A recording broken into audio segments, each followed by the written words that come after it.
শহরের ভিড়ভাট্টা আর ব্যস্ততা ছেড়ে এই উইকেন্ডটা একটু অন্যভাবে কাটাবো। তবে এইবার কিন্তু আমরা নর্থ বেঙ্গলের পপুলার জায়গাগুলোতে যাচ্ছি না, আমরা চলে যাব দুটো অফবিট জায়গাতে, যেই দুটো জায়গা তোমাদের অবশ্যই ভালো লাগবে। এখন ঠিক বাজে 4:13 আর ট্রেন চলে এসছে।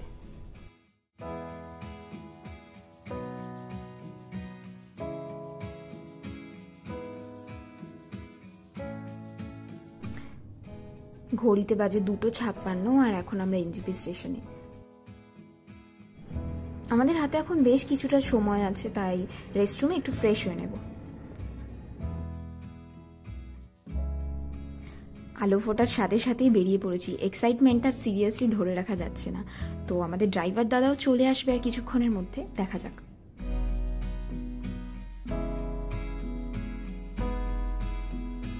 এইবার এনজিপি স্টেশনটা একদম অচেনা লাগছিল। শুনেছিলাম কনস্ট্রাকশনের কাজ চলছে, বাট আসা এই প্রথমবার।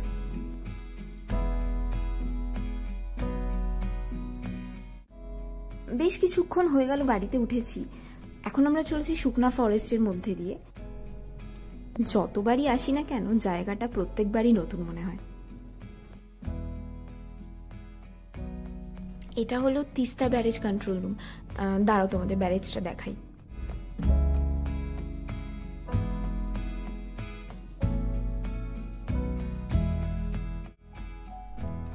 ভিডিওটা আমাদের নেওয়া হয়নি, তবে ওইদিকে প্রচুর ছোট বড় খাবারের স্টল দেখলাম। বিকেলবেলা যে অনেক লোক এখানে এসে ভিড় জমায় সেটা কিন্তু বেশ বোঝা গেল।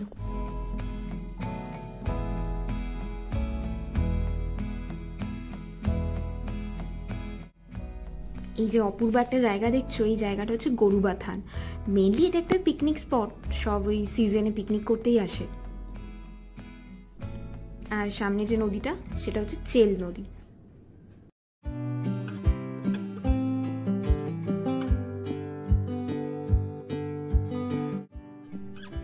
এই জায়গাটা হচ্ছে পাপার খেতি।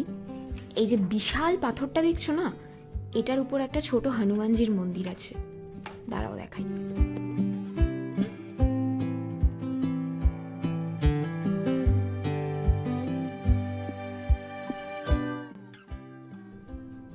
এই যে ভিতরে হনুমানজি,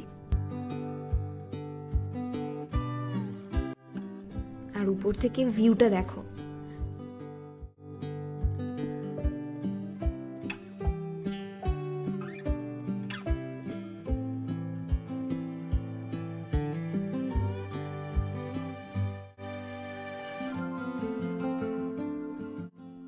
এখান থেকে আমরা ব্রেকফাস্টটা করে নেব আর তারপর চলে যাব আমাদের হোমস্টে থেকে।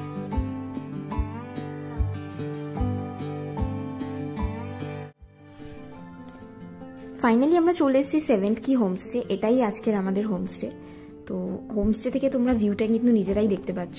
সামনেই বিশাল বড় মাঠ, আর মাঠ পেরোলেই ওদিকে তোমরা পাহাড় দেখতে পাবে। আর এই যে দুটো রাস্তা উঠে যাচ্ছে না, আমরা বিকেলে যাবো এদিকে একবার ঘুরে দেখতে। আচ্ছা, তোমাদের বলে রাখি এই জায়গাটা হচ্ছে শেরপাগাঁও।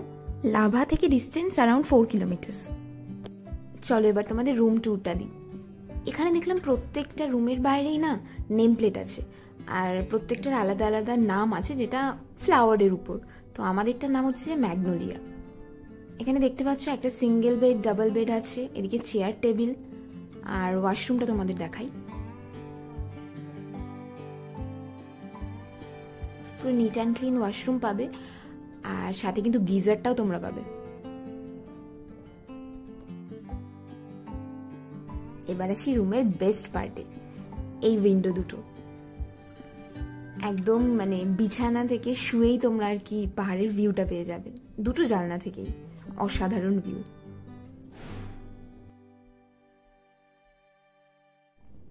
আমাদের রুমটা হচ্ছে একদম টপ ফ্লোরে, আর পাশে তোমরা দেখতেই পাচ্ছ এই সুন্দর টেরেস। এখান থেকে মোটামুটি তোমরা পুরো গ্রামেরই ভিউটা পাচ্ছ।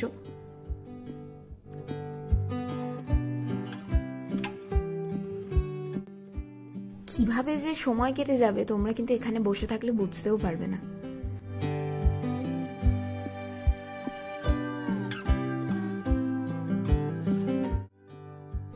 দুজনে ফ্রেশ হয়ে চলে এসেছি লাঞ্চ করতে। আজকের মেনুতে আছে ভাত, ঢ্যাঁড়স উচ্ছে ভাজা, ডাল আর এগ কারি। মেনুতে একটু ফাঁকিবাজি আছে, তবে খাবার মোটামুটি খারাপ না। তখন তোমাদের ওই দুটো রাস্তার কথা বলছিলাম।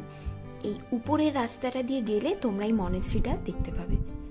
এই মনেস্ট্রিটার নাম হচ্ছে গুম্বা মনেস্ট্রি।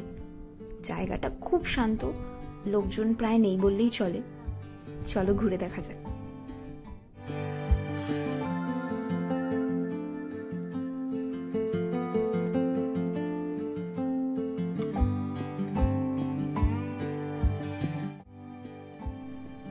এই সামনের দিকে প্রেয়ার ভেলগুলো একটু বড়, আর মনেস্ট্রিটার পুরো চারিদিকে মানে মনেস্ট্রির গায়ে না ছোট ছোট অনেক প্রেয়ার ভেল আছে।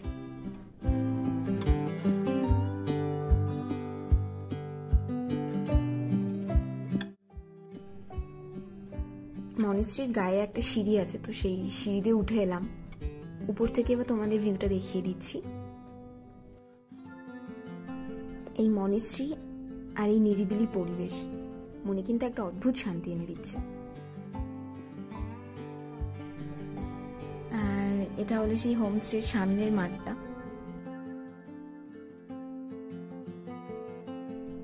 গ্রামের সকলেই টি গার্ডেনটার কথাই বলছিল, তো আমরা চলেও এলাম। না সত্যি না এলে মিস করে যেতাম। চারিদিকটা এত সুন্দর লাগছে না। বাইরেটার অবস্থা তোমরা দেখতেই পাচ্ছ। তো এখানে কয়েকটা হোমস্টে ছাড়া মানে ইলেকট্রিসিটি নেই বললেই চলে। সন্ধে হতে না হতে চলে এসছে চা আর পকোড়া। ডিনারের মেনুতে আছে রুটি, চিকেন কষা, পেঁয়াজ আর কাঁচা লঙ্কা। Good morning from Sherpagaon. তো আর একটা রোদ ঝলমলে দিন। কালকে রাতটা তোমাদের দেখিয়েছিলাম, আর এখন মানে চেনাই যায় না জাস্ট।